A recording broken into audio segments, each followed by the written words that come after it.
The second part shall be on GIS and GPS. GIS is, as you know, Geographical Information System, and GPS, Global Positioning System. GIS is basically having three things: software, then hardware or tools, and the interaction. That is the approach in analysis or interaction with human. So data in GIS can be special or non-special, or special or aspecial, and it can be in the form of special and attribute, georeferencing data, raster and vector, and layers of data. So we can represent in following 4 5 components this two type of data. That is basically special and non-special. Then there is a query in GIS database.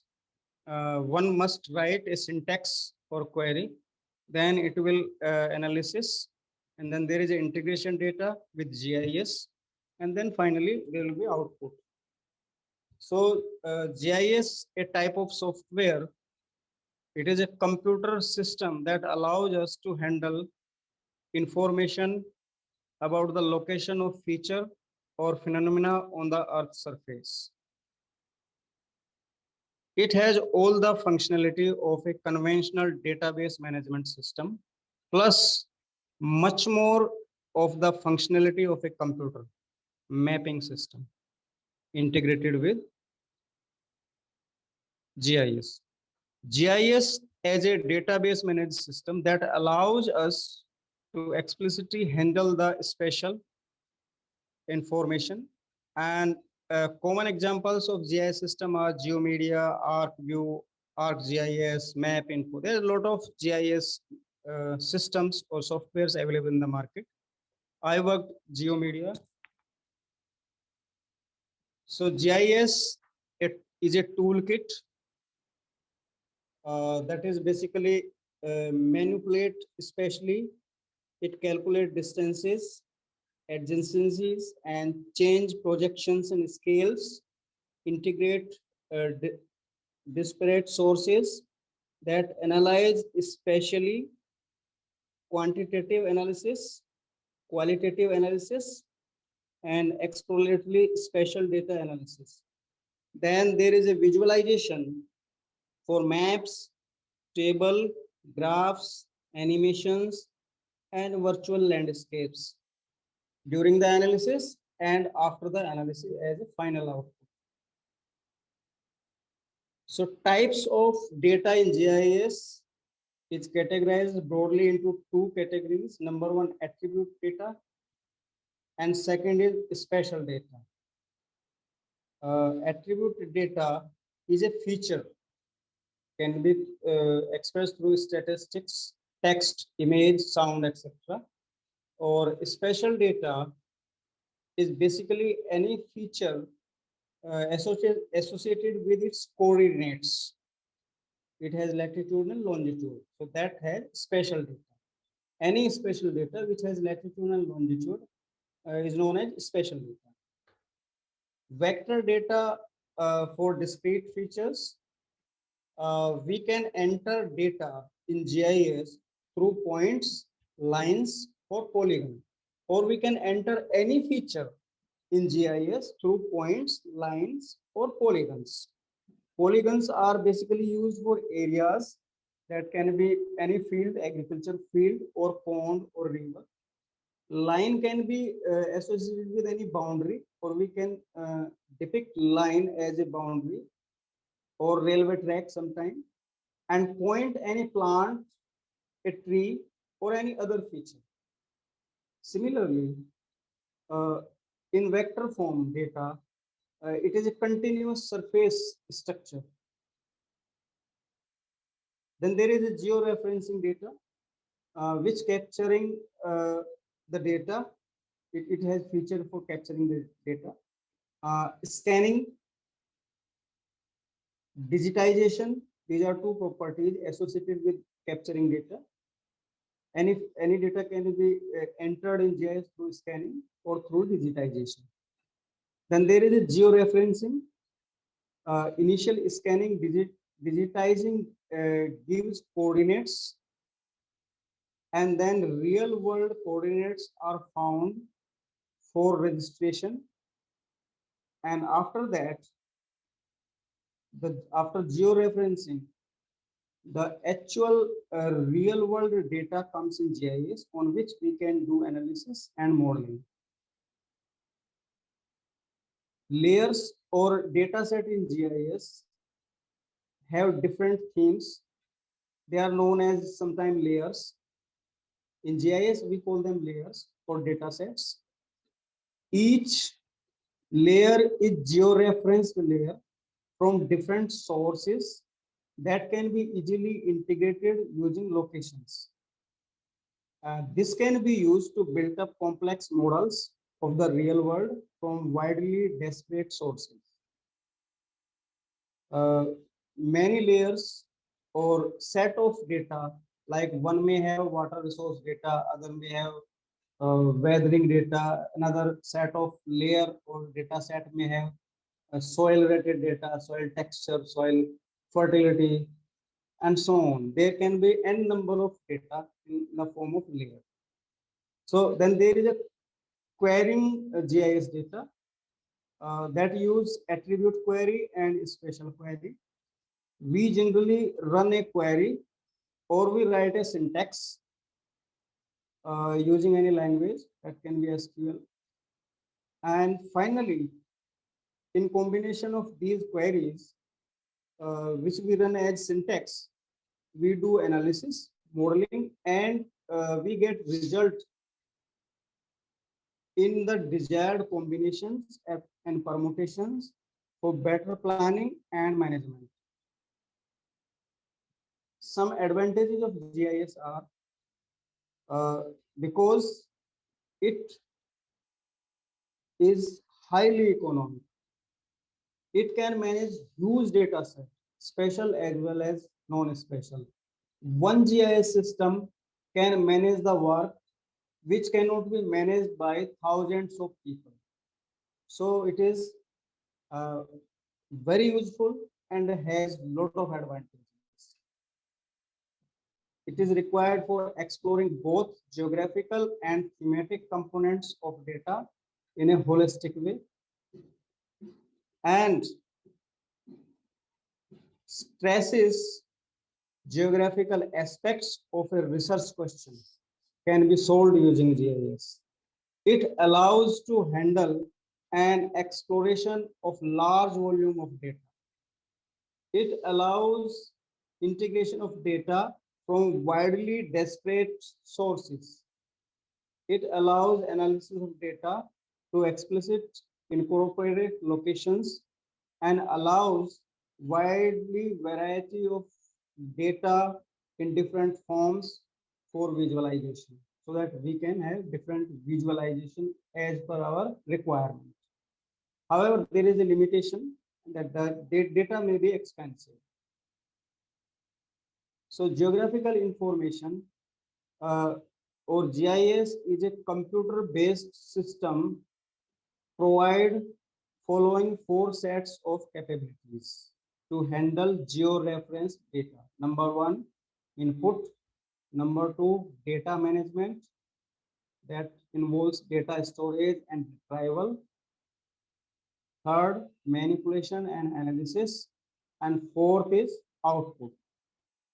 So in terms, simply we can say GIS is integration or merging of cartography, statistical analysis, and database technology, and use Boolean equation. Mathematically, GIS use Boolean equation. So GIS is able to query or analyze the attribute separately or to generate a map based on non-graphic values. The ability of GIS system to perform various analysis with graphic and non-graphic data significant role in management of environment, natural resource, biodiversity, forest, soil, water, pollution management, etc. So an environmental administrator or scientist can implement and use GIS, which is a powerful technology as it has many capabilities for data management, manipulations through add, delete, change, move, rotate, stretch, rectify, transform, projection and scale, zoom, window, clip, modifications, 3D projections, and display and retrieval, reporting of data, etc. of any feature or entity in a desired combination for management and planning. We can create a buffer zone around a pond for an area of importance or a fire zone, whatever our problem is or an environmental scientist has a problem. All type of calculations and measurements are possible by interactive queries of information contained within the map, table or graph. It is helpful in determining geographical distribution of waste generation, disposable and management sites for better, suitable and more effective planning and strategy. So GIS use spatio-temporal locations that is based on space and time, and it provides a key index variable for all other information. Any variable that can be located spatially and increasingly also temporally can be referenced using GIS. Locations or extents in Earth space time may be recorded as dates time of occurrence and XYZ coordinates representing longitude, latitude, and elevation respectively. So GIS can handle huge data sets, which is spatial and non-spatial data. Uh, it is highly useful for analysis, modeling, and finally for better planning and management of natural resources. Methods of GIS includes steps. First step is preparation of map or base map, preparation of base map. Then we enter this into GIS, and then visualization of interpretation of satellite data. We interpret satellite data, and then that data is also entered in GIS. Then digital enhancement of remote sensing data for various objects or events like vegetation, structural elements, soil properties, etc. Then we do correlation in digital enhanced remote sensing data with other data. And then we prepare vegetation anomalies, hydromorphogeological map, land use maps, satellite imagery, based other features and structures, and that can be entered in the GIS. Then we impose and do overlaying analysis in GIS. Other data, special or non-special, is also entered. For example, soil analysis sample data or water analysis sample data that can also enter. Then field visits also done to verify our data. And then finally, we do analysis and modeling in GIS. And then application of GIS is based on better planning and decisions. And accordingly, we can achieve our strategies or goals. It is one of the best available technology like GIS. Uh, it cover a lot of data, lot of area, and GIS often open the ways for better planning and management, for effective monitoring and development strategies. Next is global positioning system. This is also third component. I told you earlier. The spatial technology has three components: remote sensing or satellite data or technology. Second is GIS or geographical information system, which is computer-based powerful technology. And third is global positioning system. So these three components constitutes spatial technology. GPS works based on the satellites, that is radio navigation system based satellites operates in this. This is owned by United States government.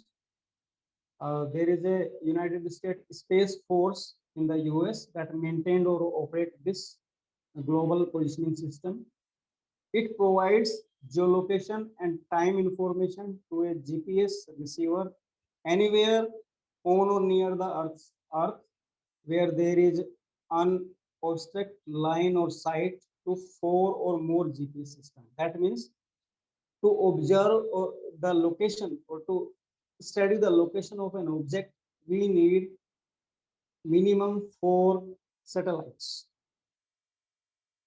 Obstacles such as mountains and buildings block the relatively weak GPS signals.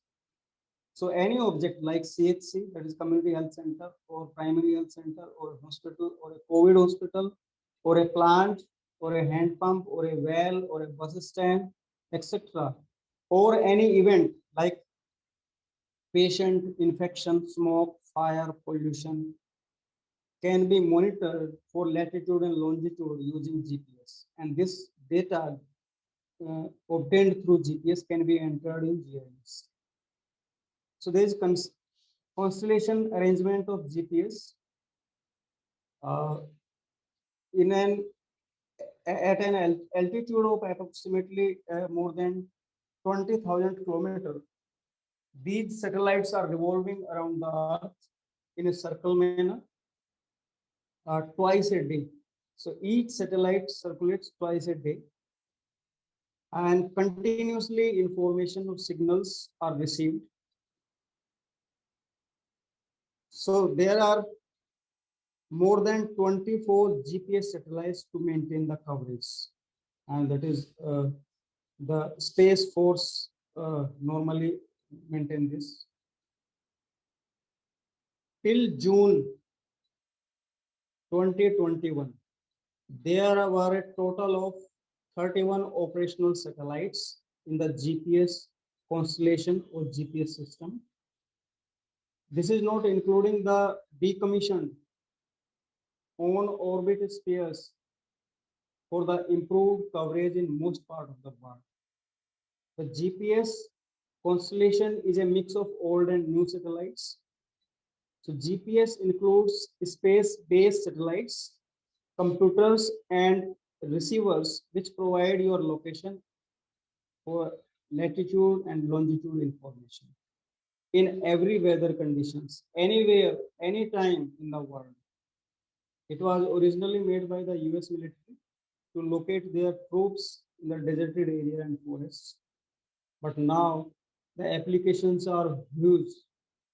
Uh, you know, everything nowadays has a GPS, whether it is a transport industry, aviation industry, shipping, retail, rail transportation, scientific research, security, heavy vehicles, guidance for drivers, then surveying, mapping, telecommunication, financial services, social activities, and there is a more list.